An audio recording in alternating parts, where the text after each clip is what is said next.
Hello दोस्तों, नमस्कार। ये है ऑफिशियल नोटिफिकेशन जिसको जारी किया है एनसीएल ने अपनी आधिकारिक वेबसाइट www.nclcil.in पे।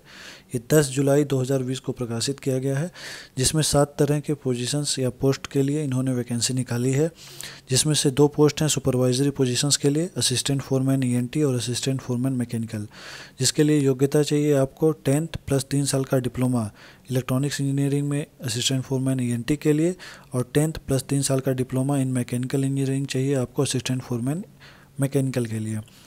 साथ ही बाकी 5 जो पद हैं वो टेक्नीशियंस के हैं, जिसमें technician fitter, electrician, Turner, machinist और वेल्डर के पद हैं। तो इन सभी के लिए चाहिए आपको हाई स्कूल प्लस 2 साल का आईटीआई प्लस 1 साल का अप्रेंटिसशिप। इसमें वेल्डर के जो पद हैं उसके लिए आपको आईटीआई 2 साल का नहीं चाहिए, क्योंकि वेल्डर का जो आईटीआई होता है वो 1 ही साल का होता है। साथ ही साथ इसमें बोला गया है एनसीवीटी या एससीवीटी द्वारा प्रमाणित आईटीआई और अप्रेंटिसशिप होना चाहिए। अब बात करते हैं क्लोजिंग डेट के बारे में। क्लोजिंग डेट है 25 अगस्त 2020 और इसी को बोला गया है क्रूशियल डेट। क्रूशियल डेट वह डेट है जिस डेट पर आपके पास सारे सर्टिफिकेट्स होने चाहिए, यानी जारी होने चाहिए इस डेट तक, वरना आप फॉर्म नहीं भर पाएंगे। और इन्होंने देखिए क्लैरिफिकेशन दिया हुआ है सुपरवाइजरी पोजीशंस के लिए। सुपरवाइजरी पोजीशंस के लिए इन्होंने बोला है कि डिप्लोमा जो है ये मिनिमम रिक्वायरमेंट है। इसका मतलब ये है कि आप इससे, और इन्होंने ये स्पेशली बोला हुआ है कि जो लोग हायर क्वालिफिकेशन रखते हैं वो लोग अप्लाई कर सकते हैं सुपरवाइजरी पोजीशंस के लिए। ये केवल है, मतलब कि आपके पास अगर डिप्लोमा नहीं है, केवल इंजीनियरिंग की डिग्री है मैकेनिकल में या इलेक्ट्रॉनिक्स में, तो आप फॉर्म भर सकते हैं। ये टेक्नीशियन के लिए बात लागू नहीं होती है, मतलब कि आपके पास आईटीआई होना चाहिए। अगर उससे ऊपर आपके पास कोई डिग्री है तो कोई बात नहीं है, वो चलेगा, मगर आईटीआई के बिना आप फॉर्म नहीं भर सकते हैं टेक्नीशियन पोजीशंस के लिए। चलिए अब बात करते हैं वैकेंसीज़ के बारे में। असिस्टेंट फोरमैन ईएनटी के लिए केवल 7 पद हैं। असिस्टेंट फोरमैन मैकेनिकल के लिए 47 प्लस 25, ये 2 डिसिप्लिन हैं, एक्सकेवेशन और ईएनएम, दोनों को मिला करके आपके टोटल 72 पद हैं। टेक्नीशियन फिटर के केस में 125 प्लस 24, यानी कि 149 टोटल पद हैं। इलेक्ट्रीशियन के केस में आपके 33 प्लस 141, यानी कि 174 पद हैं।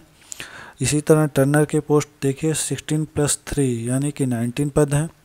और आपके मशीनिस्ट के पद केवल एक्सकेवेशन डिपार्टमेंट में हैं, यानी कि 8 पद ही हैं केवल, ठीक है। और उसके बाद वेल्डर पे चलते हैं 62 प्लस 21, यानी कि 83 पद। ये टोटल मिलाकर के हो जाते हैं 512 टोटल वैकेंसीज हैं। ये देखिए यहाँ पे दिया हुआ क्लैरिफिकेशन हायर एजुकेशन क्वालिफिकेशन के रिगार्डिंग। ये केवल लागू होता है आपके केस में जो है सुपरवाइजरी पोजीशन के केस में। असिस्टेंट फोरमैन ईएनटी के लिए इन्होंने दिया हुआ है कि डिप्लोमा इन इलेक्ट्रॉनिक्स इंजीनियरिंग चाहिए। अगर आपके पास है तो बिल्कुल फॉर्म भर सकते हैं। साथ ही साथ अगर आपके पास इंजीनियरिंग डिग्री है इलेक्ट्रॉनिक्स एंड कम्युनिकेशन और इलेक्ट्रॉनिक्स एंड टेली कम्युनिकेशन में, तो भी आप फॉर्म भर सकते हैं। साथ ही साथ इन्होंने लिखा है कि कौन कौन से ब्रांच के स्टूडेंट भर नहीं सकते हैं, उसके लिए ये सारी ब्रांचेस हैं, आप पढ़ लीजिएगा, नोटिफिकेशन में क्लियरली दिया हुआ है। ये लोग फॉर्म नहीं भर सकते हैं। असिस्टेंट फोरमैन मैकेनिकल के केस में डिप्लोमा इन मैकेनिकल इंजीनियरिंग बिल्कुल भर सकते हैं। अगर आपके पास engineering degree in mechanical engineering है तो भी आप फॉर्म भर सकते हैं। इसमें डिप्लोमा प्लस डिग्री की ज़रूरत नहीं, केवल इंजीनियरिंग डिग्री वाले भी भर सकते हैं। यहाँ पे इन्होंने क्लैरिफाई किया गया है। साथ ही इन्होंने यही 7 वाली ब्रांचेज जो प्रोडक्शन, इंडस्ट्रियल, ऑटोमेशन, इन सब ब्रांच के विद्यार्थी बिल्कुल नहीं भर सकते हैं फॉर्म, इन्होंने क्लियर कट यहाँ पर। चलिए अब बात करते हैं सबसे ज़रूरी चीज़ के बारे में, यानी सैलरी के बारे में। तो देखिए यहाँ असिस्टेंट फोरमैन ईएनटी जो ट्रेनिंग पोस्ट नेम है आपका ग्रेड सी, ट्रेनिंग यहाँ पे लगा रहेगा जब आप ट्रेनिंग में रहेंगे। इस समय आपकी बेसिक होगी 31,852 रुपये 56 पैसे पर मंथ। ये ध्यान दीजिएगा, पर मंथ आपका 1 साल का ट्रेनिंग पीरियड रहेगा। और ट्रेनिंग के बाद पोस्ट रहेगी assistant foreman ENT grade C. Assistant foreman mechanical के लिए भी पे सेम है, 31,852 रुपये 56 पैसे, ये भी मंथली रेटेड है पर मंथ। यहाँ पे 2 कैडर हैं, एक्सकेवेशन और ईएनएम, इन दोनों में ही ट्रेनिंग 2 साल की है। और ट्रेनिंग के बाद जो आपकी पोस्ट होगी असिस्टेंट फोरमैन मैकेनिकल, ये अगर आप एक्सकेवेशन में रहेंगे तो एक्सकेवेशन ग्रेड सी, अगर ईएनएम में रहेंगे तो ईएनएम ग्रेड सी। अब चलते हैं टेक्नीशियंस की तरफ। टेक्नीशियन फिटर में जो होता है, सारे टेक्नीशियंस डेली रेटेड में आते हैं, ये एनसीएल का नियम है, डेली रेटेड।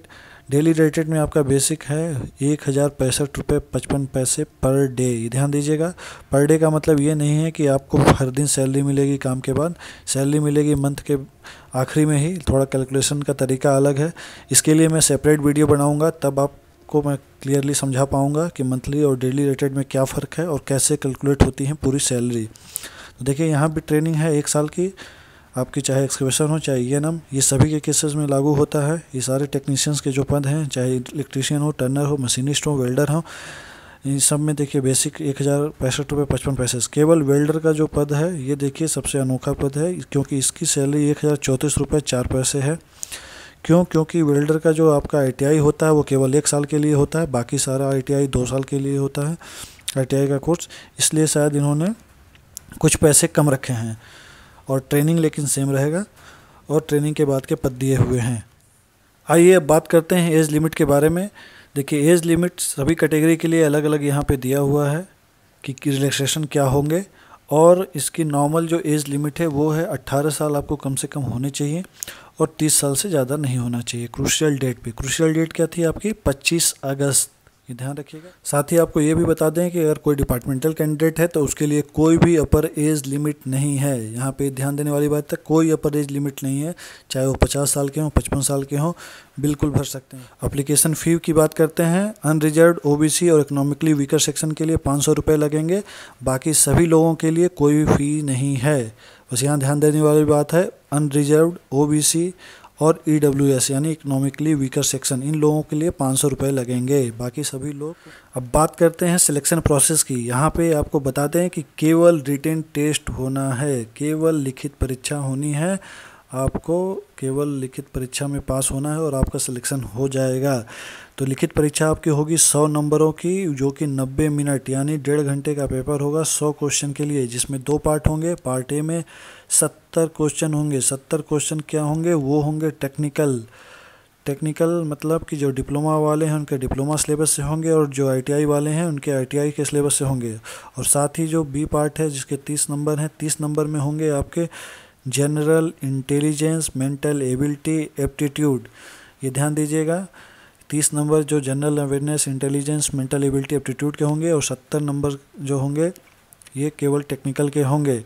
और ये 4 ऑप्शन वाला पेपर होगा आपके पास। और यहाँ पे देखिए सबसे इम्पोर्टेंट बात ये है कि कोई निगेटिव मार्किंग नहीं है यहाँ पे। हाँ जी, ध्यान दीजिए, कोई निगेटिव मार्किंग नहीं है। मतलब आप पूरे क्वेश्चन बिना सोचे समझे, यानी मतलब सोच समझने के बाद जो बचे क्वेश्चन हैं ज़रूर करिएगा, इसमें छोड़ने की कोई गुंजाइश नहीं है, आप हर क्वेश्चन जरूर अटेम्प्ट करिएगा।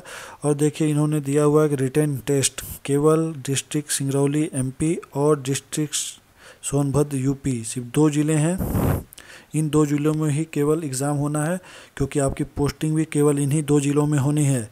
तो शायद इसके अभ्यास के लिए आपको इन 2 ज़िलों में बुलाया जाएगा, चाहे आप भारत में कहीं रहते हों। देखिए लिखित परीक्षा के लिए यहाँ पे मिनिमम क्वालिफाइंग मार्क्स रखा गया है, मतलब कम से कम आपको ये नंबर लाने ही होंगे। 100 नंबर में से देखिए दिया हुआ है कि अगर अनरिजर्व्ड अगर आप हैं या इकोनॉमिकली वीकर सेक्शन से आते हैं तो आपको कम से कम 50 नंबर लाने होंगे, और बाकी सभी के लिए 40 नंबर लाने होंगे कम से कम। अगर ये नंबर आप लाएंगे उसके बाद ही मेरिट के बारे में सोचा जाएगा, नहीं तो आपको मेरिट के लिए लिया ही नहीं जाएगा, ये क्लियर है। और साथ ही इन्होंने देखिए टाई ब्रेकर होने के केस में क्या फैसला लिया है, मतलब क्या किस तरह से डिसीजन लिया है, उसका भी नियम यहाँ पे दिया हुआ है। अगर मान लीजिए 2 कैंडिडेट के सेम नंबर आते हैं, अगर एक को सिलेक्ट करना है तो उस केस में इन्होंने नियम दिया हुआ है। पहला नियम अप्लाई होगा उस पर। उस केस में पार्ट ए यानी टेक्निकल सेक्शन में जिसके ज़्यादा नंबर होंगे उसे सिलेक्ट कर लिया जाएगा, यहाँ पे क्लियरली लिखा हुआ है पार्ट ए के बेसिस पे। अगर मान लीजिए पार्ट ए में भी आपके दोनों के नंबर बराबर होते हैं, उसमें फिर देखा जाएगा कि जिस कैंडिडेट की डेट ऑफ बर्थ, मतलब कि जो कैंडिडेट बड़ा होगा, उम्र में बड़ा कैंडिडेट जो होगा उसका सिलेक्शन होगा। अगर मान लीजिए डेट ऑफ बर्थ दोनों भी कैंडिडेट की सेम है, तब तीसरा नियम लागू होगा। तीसरे नियम के अनुसार क्या है कि अल्फ़ाबेटिकल ऑर्डर देखा जाएगा, मतलब अगर 2 कैंडिडेट में किसी एक का नाम A से और दूसरे का B से स्टार्ट होता है तो यहाँ पे A वाले का सिलेक्शन हो जाएगा, ये ध्यान दीजिएगा। यहाँ पे देखिए इंपॉर्टेंट डेट्स दी हुई हैं। इंपॉर्टेंट डेट में पहला है आपका start date of online application, यानी कब से शुरू होगा फॉर्म भरना। तो 3 अगस्त यानी 2 और 3 अगस्त के बीच की जो रात होगी 1 बजे से फॉर्म भरना शुरू हो जाएगा। और ये बंद कब होगा? 25 अगस्त 2020 रात के 11:45 पे। बाकी डेट्स आने बाकी हैं, जैसे कि कब डाउनलोड होगा एडमिट कार्ड आपका, कब होगा रिटर्न एग्ज़ाम, कब आएंगे उसके रिज़ल्ट। ये सारी डेट्स आपको वेबसाइट से मिल जाएंगी, आपको वेबसाइट देखते रहना होगा। और साथ ही इन्होंने दिया हुआ है कॉन्टैक्ट इन्फॉर्मेशन, ये देखिए यहाँ पे आप ये नंबर दिए हुए हैं, आप चाहें तो इन नंबरों पे बात कर सकते हैं अगर आपको कुछ असुविधा हो फॉर्म भरने में, कुछ प्रॉब्लम हो या कुछ क्लैरिफिकेशन चाहते हो, या ईमेल भी कर सकते हैं अगर आप चाहें तो। ये देखिए एक आवश्यक सूचना है जो वेबसाइट पे इस नोटिफिकेशन के आखिरी में है, डिस्क्लेमर के नाम से। इसमें बोला गया है कि आप ऐसे फ्रॉड लोगों से बच के रखिए जो लोग आपसे बोलते हैं कि आपका सिलेक्शन पैसे के बलबूते या किसी तरह से हम करा देंगे, पेपर बदल के या कुछ भी करके।